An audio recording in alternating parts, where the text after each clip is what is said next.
삶을 돌아보는 조용한 시간, 사물림입니다. 고전의 지혜가 마음의 잔잔한 울림이 되기를 바랍니다. 오늘도 삶의 한 조각을 함께 사색해보는 시간으로 여러분을 초대합니다. 혹시 여러분은 이런 경험이 있으신가요?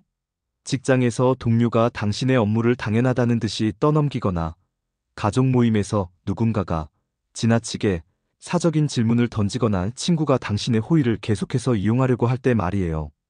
그럴 때마다 우리는 어떻게 반응해야 할지 막막해집니다.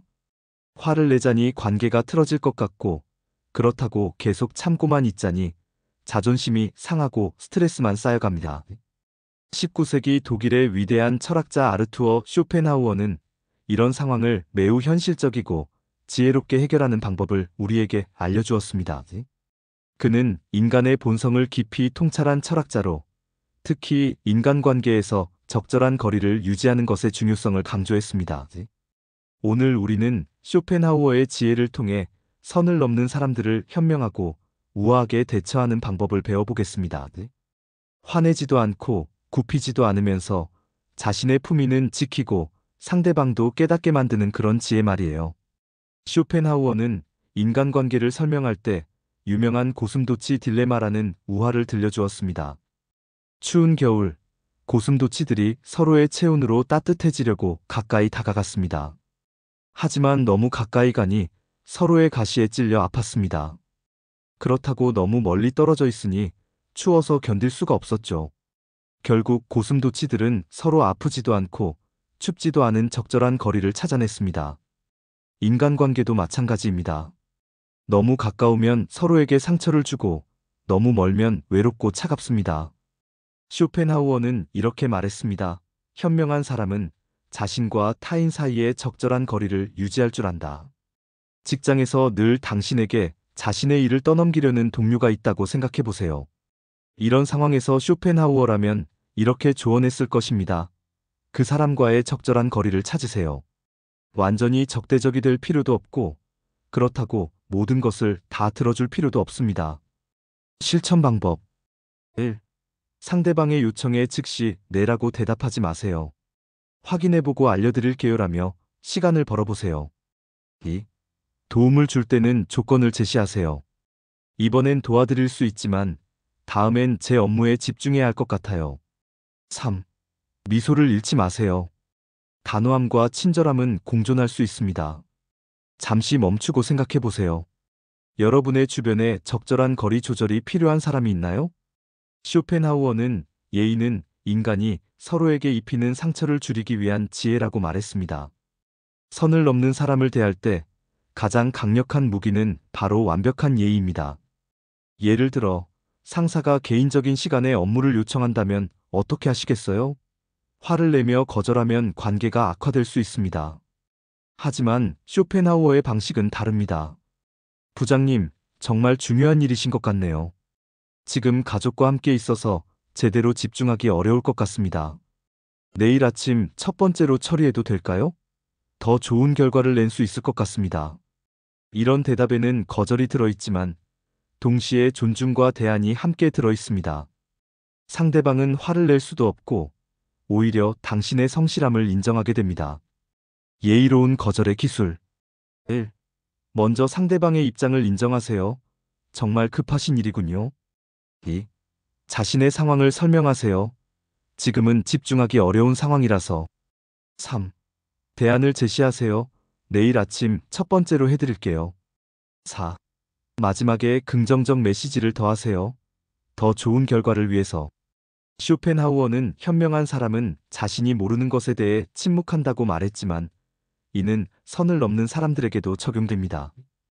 때로는 반박하지 않는 것이 가장 강력한 대답이 될 수 있습니다. 가족 모임에서 친척 어른이 아직도 결혼 안 했니? 이제 나이도 있는데?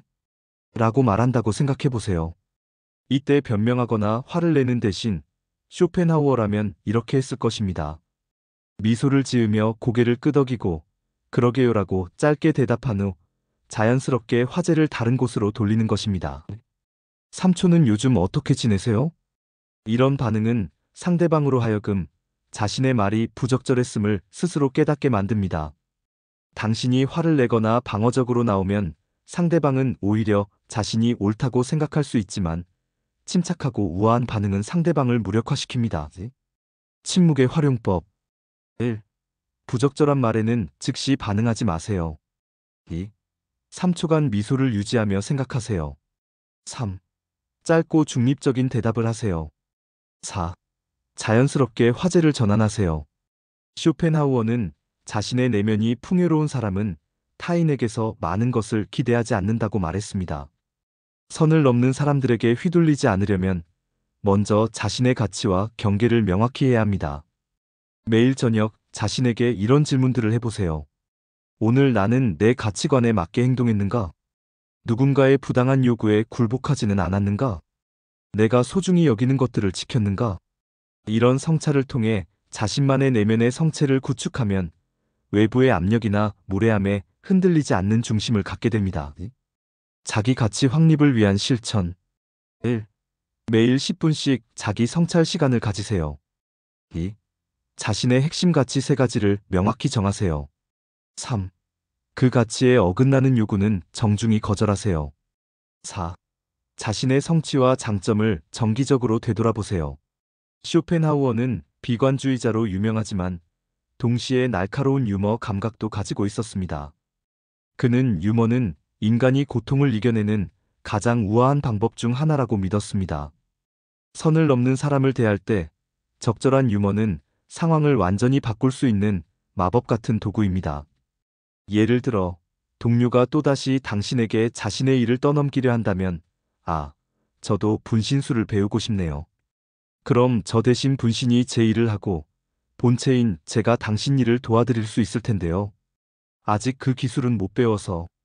이런 유머러스한 대답은 거절의 메시지를 담고 있지만 상대방이 기분 나빠하기 어렵게 만듭니다. 오히려 자신의 요구가 부당했음을 웃으면서 인정하게 됩니다. 유머 활용의 원칙. 1. 상대방을 비하하지 않는 선에서. 2. 자신을 낮추는 식의 유머 활용. 3. 상황의 모순을 재치 있게 지적. 4. 항상 웃는 얼굴로 전달. 쇼펜하우어는 현명한 사람은 모든 전투에서 이기려 하지 않는다고 말했습니다. 때로는 선을 넘는 행동에 아예 반응하지 않는 것이 가장 현명한 대처법일 수 있습니다. SNS에서 누군가가 당신에 대해 부적절한 댓글을 달았다고 생각해보세요. 즉시 반박하고 싶은 마음이 들 수 있지만 쇼펜하우어라면 이렇게 조언했을 것입니다.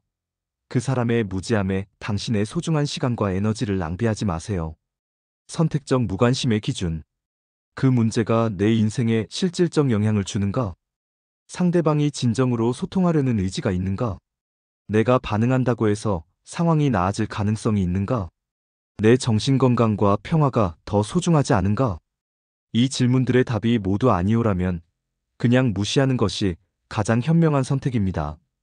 쇼펜하우어는 진정한 교양인은 단호할 줄 알면서도 결코 무례하지 않다고 말했습니다. 건강한 경계를 설정하는 것은 상대방을 미워하거나 적대시하는 것이 아닙니다. 회사에서 후배가 계속해서 사적인 고민 상담을 요청한다고 생각해 보세요. 처음에는 도와주려 했지만 이제는 업무에 지장이 될 정도가 되었습니다. 이때 쇼펜하우어식 접근은 땡땡씨, 당신의 고민을 들어주는 것은 기쁘지만 업무 시간에는 집중해야 할 일들이 많아요.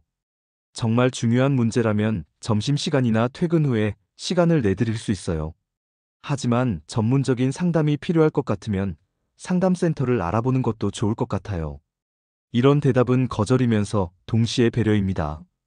경계를 설정하면서도 인간적 따뜻함을 잃지 않는 방법입니다. 쇼펜하우어의 가장 중요한 가르침 중 하나는 타인의 의견은 당신의 행복을 좌우할 수 없다는 것입니다. 선을 넘는 사람들 중 많은 경우가 우리의 인정욕구나 타인의 시선에 대한 두려움을 이용합니다. 다른 사람들은 다 하는데 너만 안 한다. 이기적이라고 생각하지 않니? 실망이야 같은 말들로 우리를 압박하려 합니다. 하지만 쇼펜하우어는 이런 조작에 넘어가지 말라고 경고합니다. 진정한 자유는 타인의 승인을 구하지 않는 데서 나옵니다. 당신이 옳다고 믿는 일을 할 때 다른 사람들이 어떻게 생각할지 걱정할 필요가 없습니다. 내면의 자유를 위한 실천. 다른 사람들 눈에 어떻게 보일까? 보다 이게 정말 옳은 일일까? 를 먼저 생각하세요. 타인의 비난이나 실망에 대한 두려움을 인정하되 그것이 내 결정을 좌우하지 않게 하세요. 매일 나는 나의 삶을 살고 있다고 스스로에게 상기시키세요.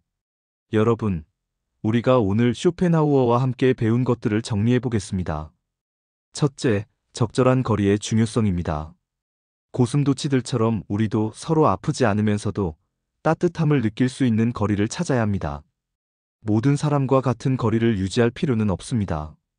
각각의 관계에 맞는 적절한 경계를 설정하세요. 둘째, 예의라는 갑옷의 힘입니다. 완벽한 예의는 당신을 보호하면서도 상대방을 존중하는 최고의 방법입니다.